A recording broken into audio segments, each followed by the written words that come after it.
बदक कशी फिरते हे काय बदक. नमस्कार मित्रांनो, पोर्चुगलच्या ओझोरस सिटीमधून तुमचं स्वागत करतो एका नवीन व्हिडिओमध्ये.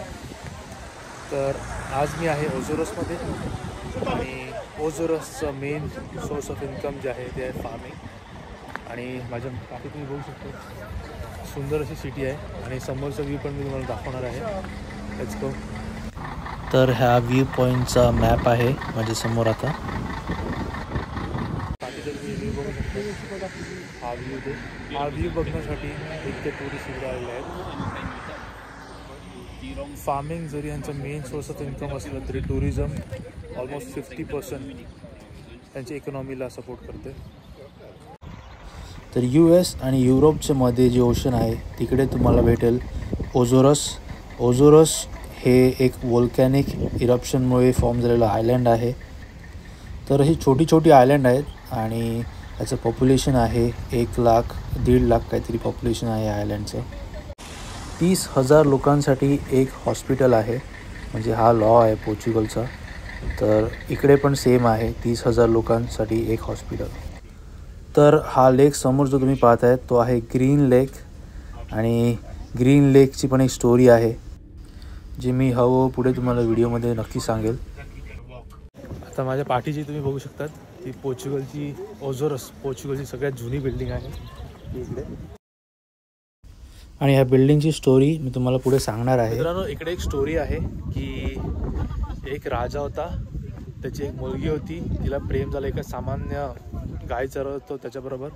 आणि राजाने त्यांचं प्रेम नाकारलं म्हणून ते जेव्हा शेवटचे भेटले तेव्हा ते खूप रडले. आणि ते एवढे रडले की त्याच्याने एक लेक फॉर्म झालं. आणि राजाचे प्रिन्सेसचे जे आईज होते ते होते ब्लू, त्याच्याने एक ब्लू लेक झाला. आणि शेपर्डचे आईज होते ग्रीन, त्याच्याने ग्रीन लेक झाला. माझ्यासमोर ग्रीन लेक आहे तर मी तुम्हाला ग्रीन लेक दाखवणार आहे. आणि जर मला पाठी जाता आला आणि ब्लू लेक दाखवता आला तर मी तुम्हाला ब्लू लेक पण दाखवणार आहे. पण सध्या ग्रीन लेक बघा. तर स्टोरी काय खरी नाही आहे, काल्पनिकच आहे की ते लोक एवढे रडले की त्यांच्या अश्रूने हा लेक फॉर्म झाला.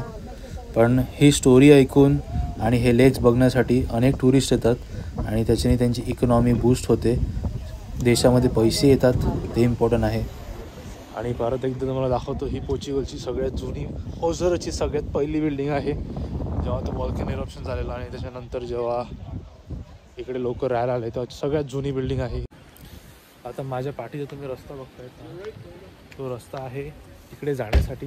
जर तुम्हाला त्या लेकमध्ये लोक राहतात, एक गाव आहे छोटासा आणि त्या गावाच्या लोकांचं मेन सोर्स ऑफ इन्कम आहे फार्मिंग.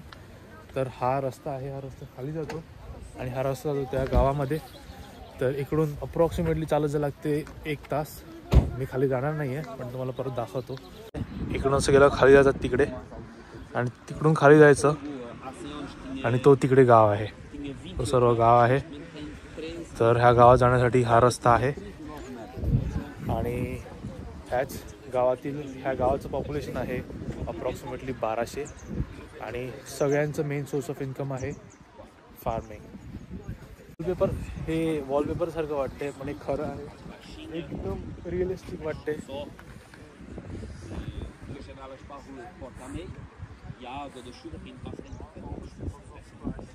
आणि हाच तो गाव आहे छोटासा, त्याचं पॉप्युलेशन आहे अप्रॉक्सिमेटली 1200. लेकचा कलर आहे ग्रीन. तर हे ते म्हणतात की शेपर्ड होता त्याच्या डोळ्याचा कलर ग्रीन होता. आणि त्या साईडला म्हणजे तिकडे एक लेक होता ब्लू, तो पण जर मला भेटला तर मी इकडे ॲड करेल पुढे. आता मी तुम्हाला दाखवणार आहे सॅन्टियागो लेक. सॅन्टियागो लेक म्हणजे दोन्ही साईडला रस्त्याच्या लेक आहेत आणि खूप पॉप्युलर टुरिस्ट स्पॉट आहे. तर मग आपण आणि हा व्ह्यू का स्वित्झर्लंड नाही आहे मला तरी वाटते. तुम्हाला पूर्ण व्ह्यू दाखवणार आहे सॅन्टियागो लेकचा. नॉर्मली इकडे एकदम ढग खाली येतात आणि कारण की थंडी खूप आहे आणि एवढा क्लिअर व्ह्यू कधी बघायला भेटत नाही.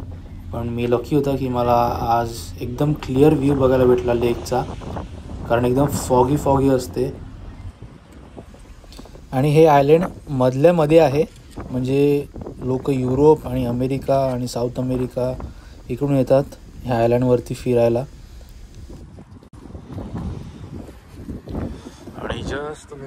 मला एक दुसरा व्ह्यू दिसते, तो पण मी तुम्हाला दाखवणार आहे. हा रस्ता आहे ते, आणि इकडे हा दुसरा लेक आहे.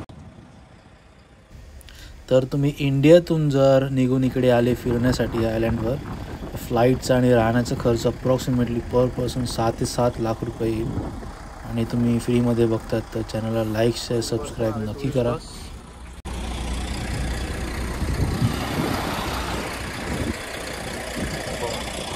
आणि हा सॅंटियागो लेक, 2 लेक आहेत समोरासमोर, फेमस टुरिस्ट स्पॉट्स आहेत. आता समोर जी घरं दिसतात त्या गावात आता आपण जाणार आहोत, एकदम खाली.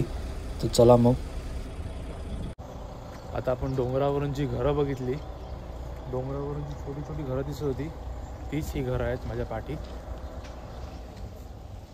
हीच ती सगळी घरं आहेत. आणि इकडची लोकं जी आहेत ती स्ट्रिक्ट रोमन कॅथलिक आहेत. आणि त्यामुळे तिकडे समोर एक चर्च आहे, आपण चर्चमध्ये पण जाणार आहोत त्यांच्या.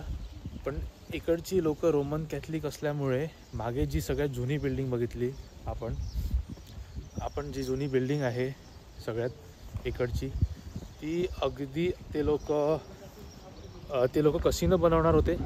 पण रोमन कॅथलिक रिलिजनमध्ये कसिनो हे गॅमलिंग अलाउड नाही आहे, म्हणून तिकडे त्या लोकांनी ते कसिनो बनवून दिलं नाही लोकांनी. पण हे छोटंसं आयलंड आणि ही इकडची छोटी घरं जी आपण वरून बघितली, आणि ते माझ्यासमोर आहे ते तिकडे चर्च आहे. आपण आधी आता चर्चमध्ये त्यांचं जाणार आहोत. आणि पाठी म्हणजे ह्या साईडला इकडे चर्च आहे, आणि ह्या साईडला त्यांचं एक ते आपण जो वरून लेक बघितला तो लेक आहे. जर मला टाईम भेटला तर आपण लेकवर पण जाऊया. पहिलं हे त्यांचं चर्चचं थोडं काहीतरी आहे इकडे, क्रॉस तर मला दिसतो आहे वरती, पण हे चॅपलसारखं आहे. आणि तो वरती डोंगरावर एक व्हाईट कलरचं घर आहे, त्याची सगळी प्रॉपर्टी आहे. ही सगळी लेक आणि हे सगळं त्याची प्रॉपर्टी आहे. आणि ही जी घरं दिसतात ती एकाकाळी ती लोक एकाकाळी त्याच्याकडे काम करायची. आणि ह्या लोकांना बक्षीस म्हणून त्या माणसाने जागा दिली. त्याला तो राजा नाही इकडचा, पण त्या लोकांनी इकडे राजा, तर तो ओनर होता सगळ्या प्रॉपर्टीचा. तर त्या लोकांनी थोडी जागा त्याच्या कामगारांना दिली, आणि म्हणून तुम्ही बघू शकतात इकडे सगळी घरं आहेत ती त्याचीच आहेत. तर ह्या माणसाने आपली जमीन दिली कामगारांना, ज्याने त्याच्यासाठी काम केलेलं सगळ्यांना जमीन दिली. आणि तुमच्या कुटुंबातच मास पडला आहे जमिनीसाठी. तसं सुविनियर शॉप आहे इकडे, तर इकडे सुविनियर्स वगैरे भेटतात. ज्या एरियामध्ये तुम्ही व्हिजिट करतात ते सुविनियर्स आहेत छोटेसे, हे बघा. आणि हे समोर जे आहे ते त्यांचे ट्रेडिशनल युनिफॉर्म आहे, म्हणजे इकडच्या लोकांचं ट्रेडिशन आहे हे लोक असे कपडे घालतात. इकडचे लोक फार्मिंग करतात, आणि फार्मिंग करत म्हणून ते लोक जास्त करून मिल्किंग करतात, म्हणजे दूध आणि डेअरी प्रोडक्ट्स त्याची फार्मिंग करतात. आणि गाई तुम्हाला इकडे रस्त्याला दिसतील, हे बघा.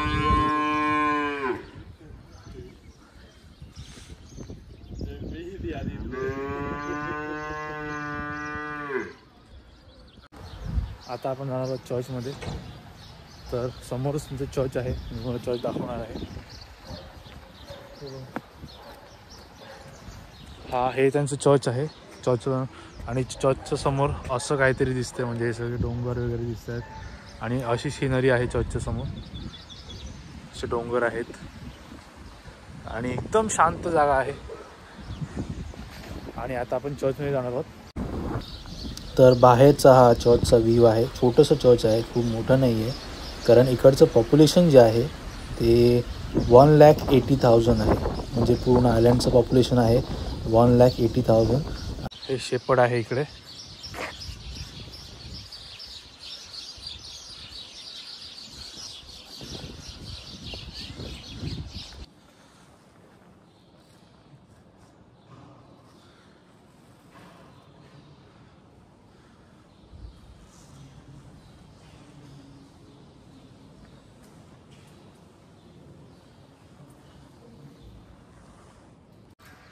कधी कधी असं वाटते 1-2 गाई घरी आणून ठेवल्या ते दूध तरी फ्रेश प्यायला भेटेल.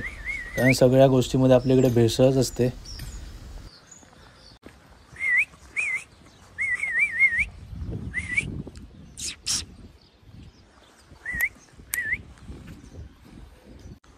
आणि माजर जी आहे ती टुरिस्टमध्ये खूप पॉप्युलर आहे.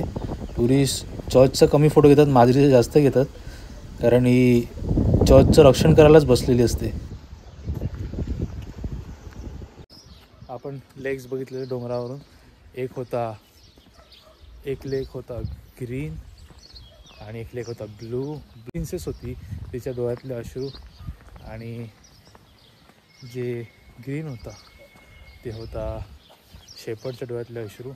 तर आपल्यासमोर एक लेक आहे, आपण बघूया तो कोणता लेक आहे, ग्रीन आहे की ब्लू आहे. आणि इकडची रो हाऊसेस ह्याची स्टोरी पण मी तुम्हाला सांगितलेली आता. तर इकडची ऑफिशियल लँग्वेज जी आहे ती आहे पोर्चुगीज. आणि ऑफिशियल रिलिजन जे आहे ते आहे रोमन कॅथलिक. कॅथलिक्समध्ये खूप प्रकारचे रिलिजन असतात, पण रोमन कॅथलिक इकडचं रिलिजन आहे जे लोक फॉलो करतात. समोर आता तुम्हाला दिसत असेल स्ट्रेट, तो आहे लेक आहे. इकडे पण मर्सिडीज फिरतात. आता ह्या आयलंडचं मेन सोर्स ऑफ इन्कमच शेती आहे आणि शेतकऱ्यांकडे मर्सिडीज आहे तिकडे, कारण इकडे टॅक्स कमी आहे. आपल्याकडे टॅक्स खूप जास्त असतो म्हणून मर्सिडीज महाग विकते. इकडे टॅक्स खूप कमी असल्यामुळे मर्सिडीजची प्राईस पण एवढी नाही आहे, खूप कमी आहे. आयलंड आहे छोटं आणि टॅक्स कमी असल्यामुळे हे लोक मर्सिडीज विकत घेऊ शकतात.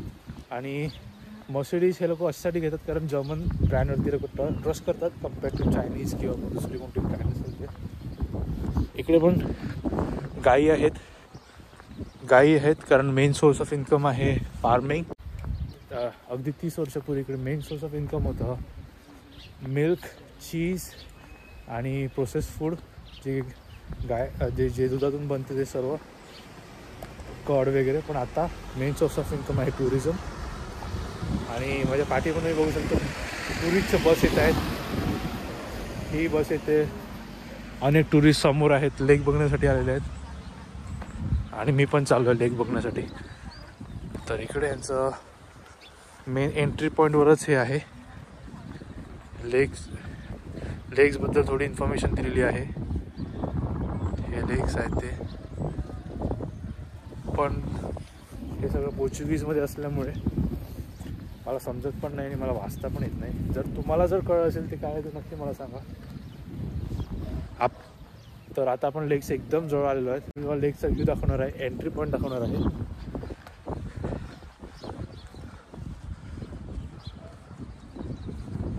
तिकडे कॉफी शॉप पण आहेत, ते सगळे कॉफी शॉप आहेत. बघ कशी फिरते, हे काय बघ रस्त्यावरच फिरतात. आपल्याकडे रस्त्यावर फिरते लोक मारून खातील. तर इकडे सगळ्यात मोठा प्रॉब्लेम हा आहे सध्या की पॉप्युलेशन ड्रॉप झालेलं आहे, कारण लोक बाहेरच्या देशात मायग्रेट करत आहेत. आणि वरून दुसरा प्रॉब्लेम म्हणजे इकडे लोकांना मुलं नको, त्याच्यामुळे पॉप्युलेशन खूप कमी आहे. नाही, हा लेकचा नाही, ह्याचं काही कनेक्शन नाही आहे. मी जाणार आहे लेककडे. तिकडे पण एक रस्ता आहे. इकडे पण म्हणजे टुरिस्ट येत आहेत, बाहेरचे टुरिस्ट येत आहेत. नाहीतर आपल्याकडे एक टुरिस्ट स्पॉट असला ते सगळे टुरिस्ट तिकडेच धावतात. आपल्याकडे कसं एक फेमस टुरिस्ट स्पॉट आहे, ते पण एवढं भरलेलं असते की तिकडे तुम्ही जाऊ शकत नाही.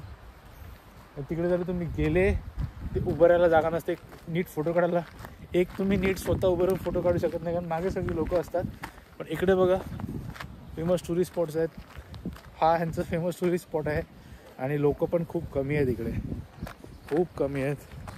तिकडे मला एक बस दिसते आणि हा लेकच्या आपण एकदम जवळ आलेलो आहोत. आपण लेकवर बसून हा व्ह्यू पण एन्जॉय करू शकतात. पण डोंगराचा व्ह्यू, ढग एकदम खाली आलेत. तर काय चमत्कार आहे माहिती नाही, कारण वरून बघितल्यावर लेकचा कलर वेगळा दिसतो आणि खालून आल्यावर एकदम जवळून बघितल्यानंतर लेक म्हणजे नॉर्मल आहे, लेकला काय कलर वगैरे नाही आहे. तर काय रिझन आहे, काय सायन्स आहे ते माहिती नाही. आता हाच तो लेक आपण वरून बघितलेला, त्याचा कलर होता ब्लू. आता जवळ आल्यानंतर त्याला कलर नाही आहे.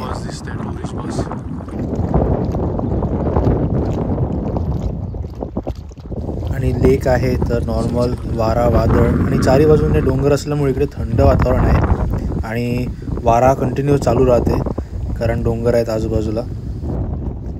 आणि मला ना पाणी हातात घेऊन बघायचं आहे. आता एवढा लांब मला आहे तर लेकचं पाणी हातात घेतलं नाही कसं चालेल. तो लेक आपण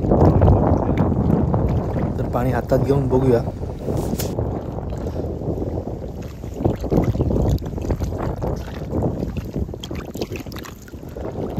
पाणी एकदम क्लिअर आहे आणि थंड आहे पण आपल्यासारखंच पाणी आहे एवढंच की या लोकांनी साफसफाई मेंटेन केलेली आहे.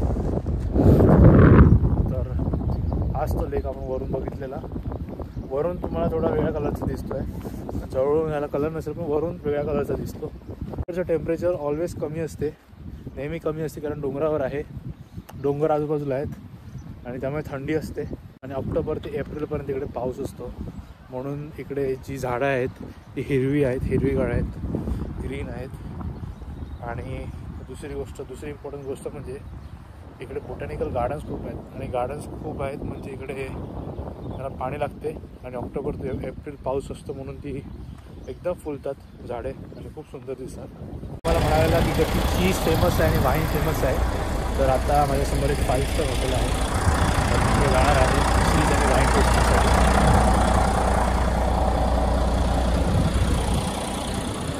तर आपण आतमध्ये जाऊया आणि यांची चीज आणि वाईन कशी लागते ते बघूया. आणि नुसताच एकदम हॉटेलचं इंटिरियर वगैरे बघितलं तर एकदम सुंदर होतं, खूप छान होतं.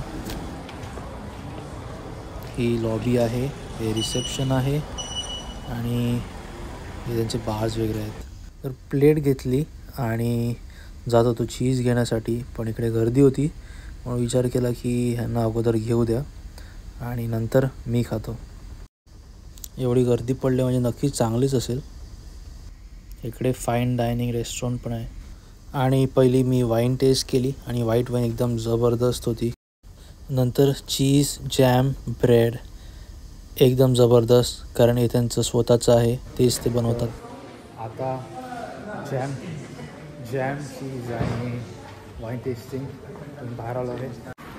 घरी मम्मी एवढं सांगते चल 5 स्टारला जाऊया, डॅडी सांगतात आज 5 स्टारला जाऊया, कधी ऐकलं नाही, कधी 5 स्टारला गेले नाही. व्हिडिओ आवडला असेल तर लाईक, शेअर, सबस्क्राईब नक्की करा. मी तुम्हाला भेटतो एका नवीन व्हिडिओमध्ये लवकरच. Take care.